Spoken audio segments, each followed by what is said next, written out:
Welcome to recipe house. আজ আমি বানাবো দই বেগুন। দই বেগুন বানাবার জন্য আমি এখানে একটি মাঝারি সাইজ বেগুনকে লম্বা করে 4 টুকরো করে নিয়েছি। এবার এতে দিয়ে দেবো সামান্য নুন আর হলুদ গুঁড়ো।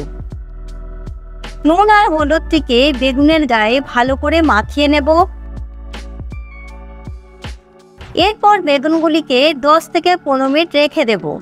10 থেকে 15 মিনিট পর একটি কড়া গরম করে তাতে দিয়ে দেব 20 থেকে 25 ml সরষের তেল। তেল গরম হলে একে একে বেগুনগুলিকে দিয়ে দেব।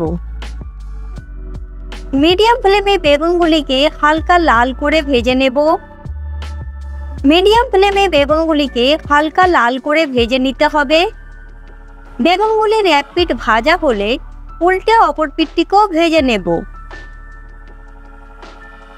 এইভাবে বেগুনগুলি হালকা লাল হয়ে ভাজা হয়ে গেলে এগুলিকে তুলে নেব।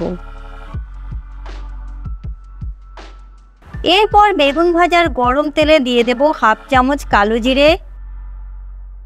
জিরেটিকে হালকা ভেজে নিয়ে দিয়ে দেব হাফ চামচ আদা বাটা। আদা বাটাটিকেও তেলে নেড়ে নেব।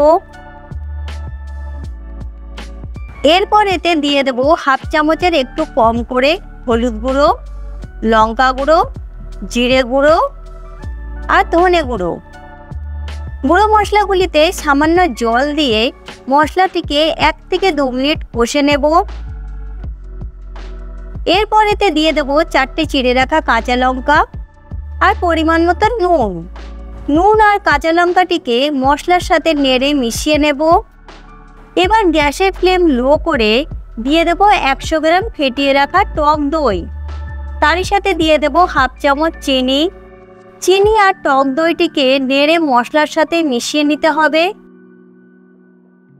এবার গ্রেভিটি ফুটে উঠলে দিয়ে দেব হাফ চামচ গরম মশলা। গরম মশলাটিকেও সবকিছুর সাথে নেড়ে মিশিয়ে নেব। এবার ভেজে রাখা বেগুনগুলিকে একে একে দিয়ে দেব। বেগুনগুলিকে লো ফ্লেমেই গ্রেভির সাথে 3 থেকে 4 মিনিট উল্টে পাল্টে ফুটিয়ে নেব। 3 থেকে 4 মিনিট পর দই বেগুনটি তৈরি হয়ে গিয়েছে।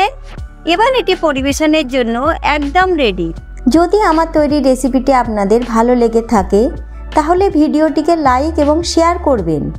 এই রকম সুস্বাদু রেসিপি পাওয়ার জন্য আমাদের চ্যানেল রেসিপি হাউসকে সাবস্ক্রাইব করতে ভুলবেন না।